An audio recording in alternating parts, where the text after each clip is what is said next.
Just a couple of years ago, the team down south was calling Oklahoma State Mike Gundy a poverty program that was unserious about football because they couldn't or wouldn't have a spring game. Oh, how the tides have turned. Certain teams could make this argument, but OU is not one of them. So as Oklahoma State brings our spring game back, who's poverty now?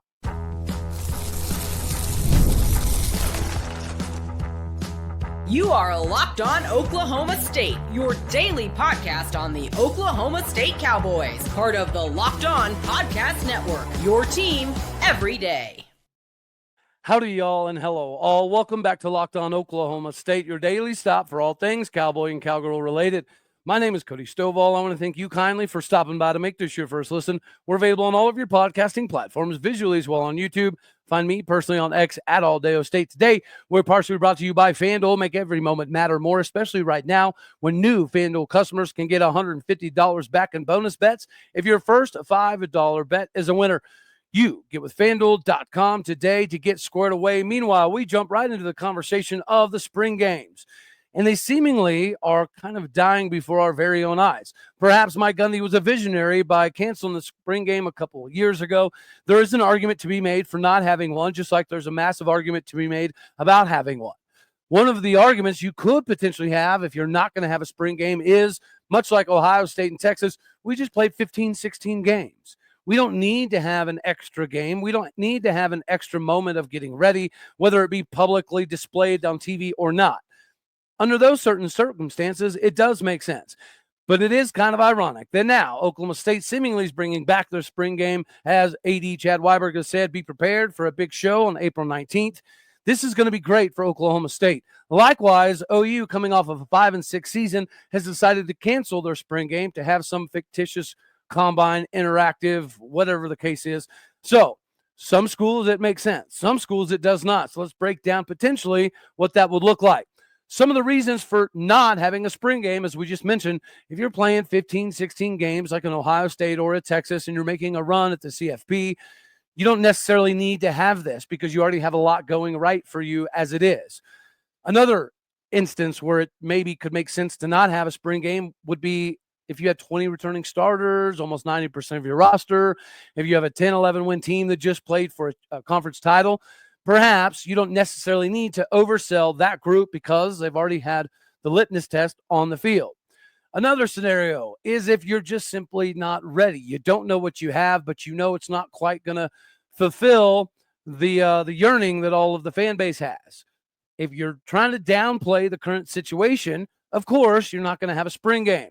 Another scenario, if you are absolutely loaded with NIL dollar bills and your coffers are overflowing with donations, donors, money, then perhaps you do not need a spring game because, again, you don't have to accentuate that these are the guys that you need to give money for if you already have more money than you know what to do with.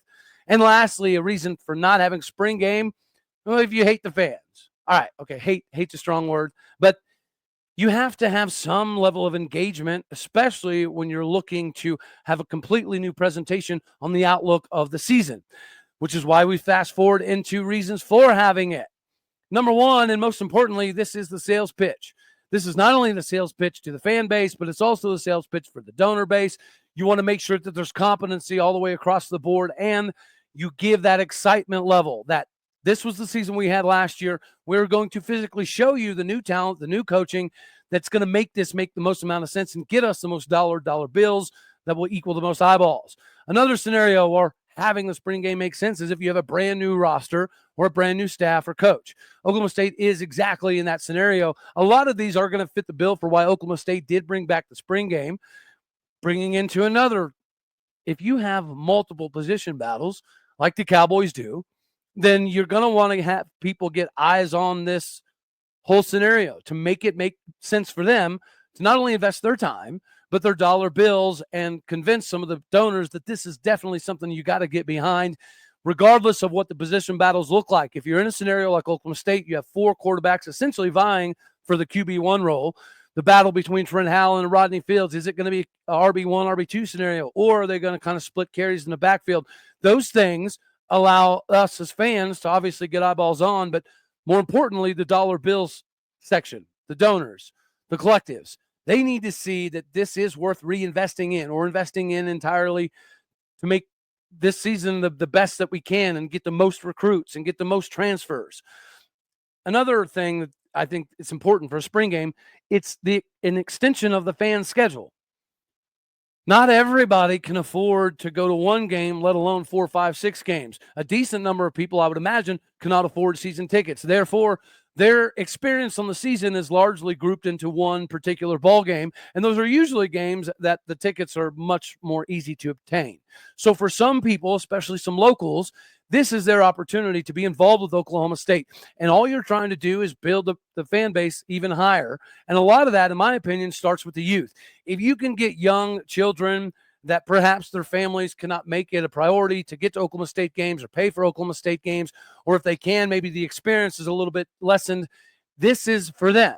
This is a time for you to get people excited, to get more buy-in, and have more engagement from portions of the fan base that aren't going to get to participate in the Saturdays inside Boone Pickens Stadium. That equals more buy-in. I do find it kind of funny that OU is following the Lincoln Riley mold because USC and Nebraska are a couple other schools that have also decided they're not going to have a spring game. Well, it doesn't make sense for Nebraska. They have a lot to sell. They have a lot to try to get people engaged and behind, right? Doesn't make sense unless they're not confident. OU, same thing can be said for them. I don't think that Lincoln Riley is very confident in his ball club. Therefore, it's going to be difficult for him to convince people to give NIL dollars, to get more donor buddies, if there's not physical, tangible proof as to what you're paying for. The Oklahoma State paid for the services of Ollie Gordon after a 1,700-yard season in the Doak Walker Award. We paid for the services of Nick Martin and Colin Oliver because they're NFL talents. Now, we paid for the services of a few individuals that it ended up not making sense, but there was physical, tangible evidence that this team is worth buying into. If you lose all of your roster and you have a bunch of influx of new individuals, you have to sales pitch something. Or if you think that a spring game will hurt your sales pitch, then obviously you don't have one. So if you're playing long CFP schedules, it makes sense. If you're returning 20 starters, it makes sense. There are certain scenarios that this whole thing does make sense. But following Lincoln Riley, as OU fans, that's got to hurt the heart a little bit, right? The dude that left you on the altar, that tried to get Caleb Williams to be the dude that could potentially win a Heisman at OU. Although it didn't work out, it is funny that USC says, I'm not having a spring game because we're not happy with our Big Ten performance. And OU's like, you know what? Us too. We went 5-6, but we've got enough people that make enough money that we could just sells them the biggest ridiculousness in the world, and they're likely going to give up the money. Oklahoma State is not in that scenario. We do have to find new donors. We have to find new individuals that are willing to not only chip in for the returning players, but to go get transfers, to go be more aggressive in the recruiting realm. So we're having a spring game because we have a lot to sell. Because we're not a poverty program. We're a program that is currently taking football seriously, which is why we have an entirely new staff. While OU is kicking and screaming just a couple years ago about how Oklahoma State is falling by the wayside because we can't do a spring game and Mike Gundy's too scared of this and too scared of this and too scared of that. Now they're in this position, and they cannot sit here and tell any of us that it's because we had such a miraculous season, we returned so much talent that we don't have anything to prove or show. Yet here they are. So if I'm a donor at OU, what am I buying? I believe, as a Cowboy fan, I kind of believe to some degree in Brett Venables. But I don't know that the fan base is absolutely head over heels with how things are going right now. And now you're going to strip a spring game away from them to give them a more insightful combine experience. Miss us with the bull honky. We just went through it, right? And Mike Gundy's first season for not having the spring game, it did make sense. Obviously, the justification for that was we were rebuilding portions of the stadium. But you and I both know that that's just a bunch of bull honky because Mike Gundy doesn't love spring games. Again, could Mike Gundy be a visionary in getting rid of spring games? Perhaps. But this needs to be on a case-by-case basis. If Oklahoma State wins the Big 12 championship and we go play in a CFP, and when we return 17, 18 dudes, then we likely don't need a spring game next year either.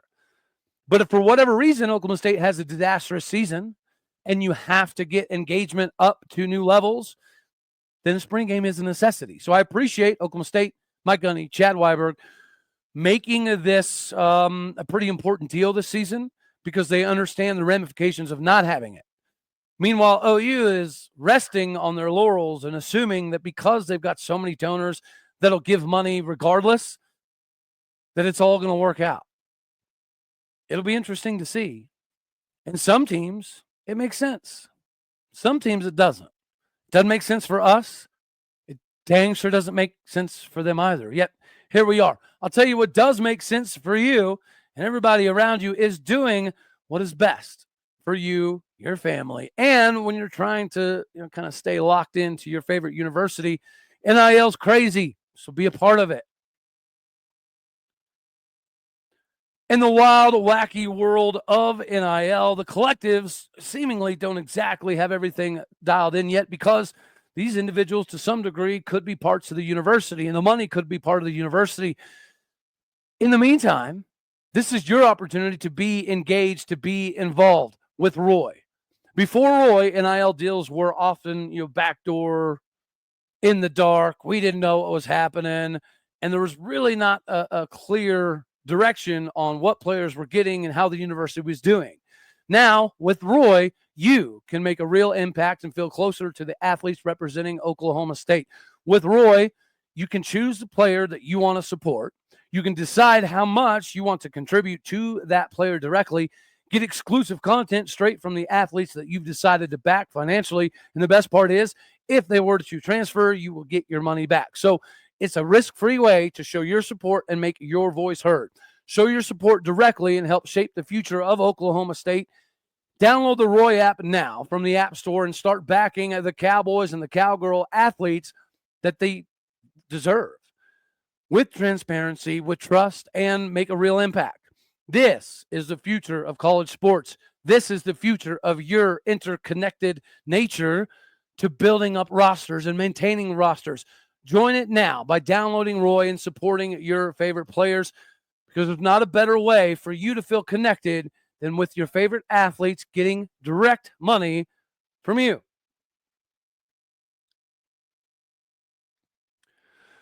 So we'll shift gears a little bit here because Big 12 tournament action is right around the corner, and the Cowgirls did, in fact, draw a 3 seed.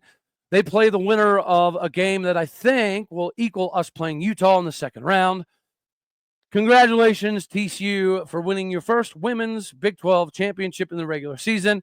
And you also give a shout-out to Baylor and Kansas State and West Virginia. This group of the top 4 or 5 in the Big 12 are probably going to be a headache for teams in the NCAA tournament. And I do feel like a 3 seed is obviously a fair justification for where the Cowgirls currently are sitting. The scenario behind Jacie Hoyt and the Cowgirls making a run at a title is simple. We've got the talent, we've got the shooting, we've got the rebounding, we've got the blocking, we've got the recipe for success. The only deficiency has been stringing together consecutive phenomenal performances. We have proven time and again that we can literally beat anybody in the country because we have multiple top 10 W's, but we've also proven that occasionally we will play down to the levels of competition. So Oklahoma State playing a 10 seed, 12 seed, 14 seed doesn't always equal a W. If Oklahoma State's playing a higher seed, then it kind of gives you a little vote of confidence in Jacie Hoyt and the Cowgirls getting this thing done. This is Jacie Hoyt's 3rd season. Her 1st year, she was able to guide the Cowgirls to the postseason. 2nd year was it was a mixed bag, but I do remember at one point in time in the season we were playing with like 7 scholarship players, and she's rebounded phenomenally. She's put herself in a position to likely be the Cowgirls head coach for the foreseeable future. And if she can string together multiple games in a row, then we could make a run at a Big 12 tournament championship. I hope a lot of you have seen the pictures of the court for the Big 12 tournament. That's absolutely phenomenal. Whether it be men's or women's, the way they designed the court is huge for the Big 12. It's good for eyeballs, visibility, notoriety, marketability. So I hope it's something that we're going to do all the way across the board at all of the Big 12 championships, even for football, basketball, baseball, whatever the case may be. Make it a spectacle, because the Big 12 does have to do some things to make sure that we have solid footing in the next round of realignment with the ACC decision coming down, that a couple teams are going to leave the conference likely by 2030, opening the door for other individuals in the conference to join a new show. Could it be the Big 12? Well, it's a possibility, but Brett Yormark is going to have to continue to be the visionary that leads us in that direction. I feel like the court stuff, the way that they painted it and designed it and are marketing it, absolutely phenomenal. I love it. Speaking of marketing and getting behind some things, Big 12 Wrestling has put out their seating, and I'll be honest with you, it makes absolutely no sense. So let's go over this and the ridiculousness that it is. Now, 125 pounds. As we've talked previously, I think Troy Spradley will compete for a Big 12 title. I think he will end up wrestling Richard Figueroa for the Big 12 championship, but a fully healthy Figueroa is a bad mamma jamma, which is why he's ranked number 2 in the country. Now, Troy Spradley should naturally be the 2 seed, right? No, he's not. Troy Spradley somehow is the 4 seed. Yeah, Strickenberger from West Virginia could have an argument here, but Steve O'Poland from Northern Colorado, he's number 9 in America. Now, Strickenberger, who does have a victory over Troy, that's why that could make some sense. But nonetheless, he's ranked 7th in America. Troy Spradley's number 5. So if you go off of national rankings, Troy would be the 2 seed. If you go off of common sense, Troy would be the 2 or 3 seed, because you could make the argument that Strickenberger should be ahead of him. 133 pounds. Reese Whitcraft got a 4 seed, which is, I would say, somewhat surprising. But nonetheless, Evan Frost at Iowa State's number 3 in America, and the 1 seed here, that makes sense. Dominic Sereno, number 14 in America, Northern Colorado, also makes sense because we know you and I can be competitive. Julian Farber is the 3 seed ahead of Reese Whitcraft. He's number 20 in America, while Reese Whitcraft is ranked number 17. So am I up in arms about this one? Nah, not exactly. It could be Reese a little higher, but it is what it is. How about 141 pounds?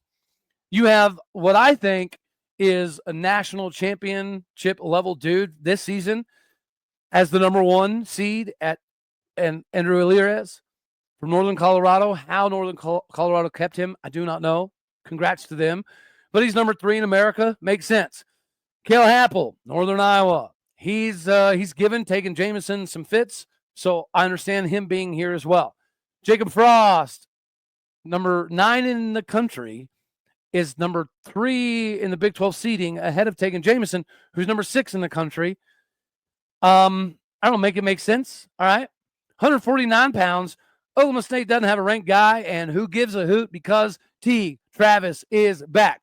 The dude who we had anticipated not being back all season, he's back. So it doesn't matter what the ranking is at 149 pounds. We got our guy back, and he's going to give everybody in this thing fits. Real Buto is obviously going to be the favorite here. Iowa State has a wrestler at 149 that could be problematic. But Teague Travis is a dude that can win a Big 12 title. He's a dude that plays top 4 in nationals. He could easily shock the system here and get this thing done. 157 pounds. Caleb Fish is the 2 seed. I'm okay with that because Cody Chittum is the 1 seed, and Chittum does have a lot of success in the Big 12 previously, and he's number 10 ranked wrestler in the country. Now, you could also make the argument on the flip side that Ryder Downey at Northern Iowa could be the 2 seed ahead of Caleb Fish. But again, the national rankings didn't really factor into this somehow. I don't know how, but they didn't. And we'll continue. 165 pounds. Former Penn State Nittany Lion, Terrell Barraclaw, is number 3 in the country at Utah Valley, and he's certified Bam Bam Jamma that already has W against Cam Amin. So him being number 1 makes sense. Peyton Hall being number 2, West Virginia, ranked number 4 in America. He's the 2 seed in the Big 12s. That makes sense. Cam Amin at the 3 seed, being ranked number 6 in America. I get it. I'm with it. I'm all for it. Let's move on to 174 pounds. This was a little surprising, but I love it. Dean Hamady Jr. is the 1 seed, although Keegan O'Toole at Mizzou is a 2-time national champion and number 1 ranked wrestler at 174 pounds in America. But Keegan O'Toole has dealt with some injuries occasionally throughout the course of this season, and he may or may not have already ducked Dean Hamady Jr. in the competition against Oklahoma State. That likely, in my opinion, might be the reason Dean is ranked ahead of Keegan here, even though Keegan's ranked number 1 in the country and Dean is number 3. 184 pounds. Number 1 seed, number 2 in America from Northern Iowa, Parker Kikeson. Yeah, this makes sense. Number 2 in the Big 12s, Dustin Plott is number 3 in the country. He's out for blood. He's looking for redemption. I think he is going to end up winning a Big 12 title here over Kikison. 197 pounds. Luke Serber is the 1 seed, ranked number 5 in America. Joseph Novak, Wyoming, is number 10 in the country and the 2 seed. Wyatt Volker, Northern Iowa, 11 in the country. And then Zach Glazer at South Dakota State is number 15 in America and the 4 seed. It's not going to be easy, but Luke should win that. And then heavyweight, Wyatt Henderson, number 1 in the Big 12, number 3 in the country. He has some competition to some degree in Colton Schultz from Arizona State, who's like 6th in America. Outside of that, Wyatt Henderson's probably going to punch his ticket to nationals with a Big 12 championship on his belt, with a belt. Whatever, you get it. Speaking of getting stuff, I need to make sure that you are squared away with your best monetary gains, capabilities right about you now. Because you got to get your money right, regardless of whether it's football, basketball, or baseball season, and the basketball action is pretty hot. March Madness is right around the corner, but before that all kicks off, the NBA action is still heating up for you, and there's not a better place for you to get in on the action than with FanDuel, America's #1 sports book. With FanDuel, you can place live bets throughout the course of the game, and even if you miss the opening tip-off, or if you simply just want to bet on a big fourth quarter comeback, you can stay in the action the entire time. And if you're looking for a bigger payout, you can even combine your live bets into your same-game parlays. If you love FanDuel's live betting feature, then this is the stop for you. It keeps every moment more exciting. Whether you're backing your favorite team or a late game rally or a player's about to hit a clutch 3, you're not going to miss out on the action if you are with FanDuel. Plus, the app is safe, secure, and super easy to use. When you win, you get paid instantly. Right now, new FanDuel customers can bet 150 bones back in bonus bets if your first $5 bet is a winner. Make sure that you visit FanDuel.com to join today. That is FanDuel.com for your shot at 150 bones back in bonus bets for new customers on your first $5 holler. Make every moment matter more with FanDuel, the official sportsbook partner of the NBA.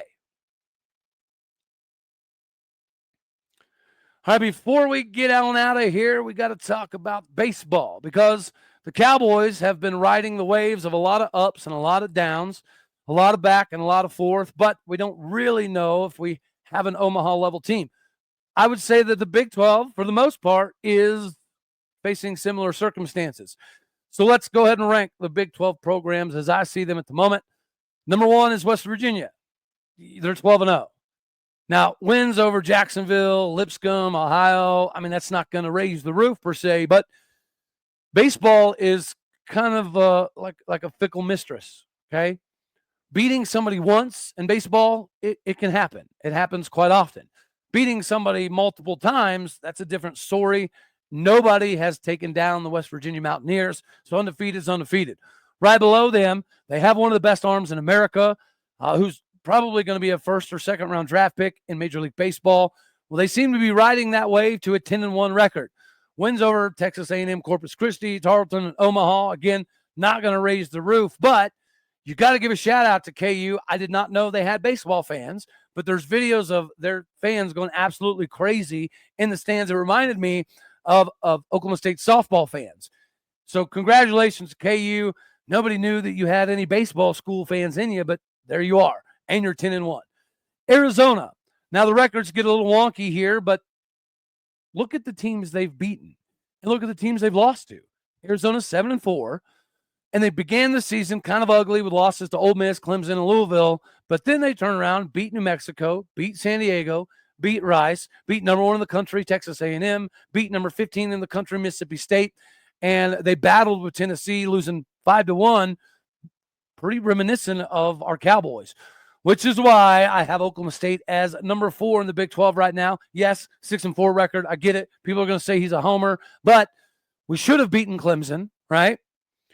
The game against Texas, yeah, that's ugly. But then we turn around. Not only did we beat number 1 in the country, Texas A&M, but we skunked them 4-0. Then we turn around, put up some offensive numbers, beat Mississippi State.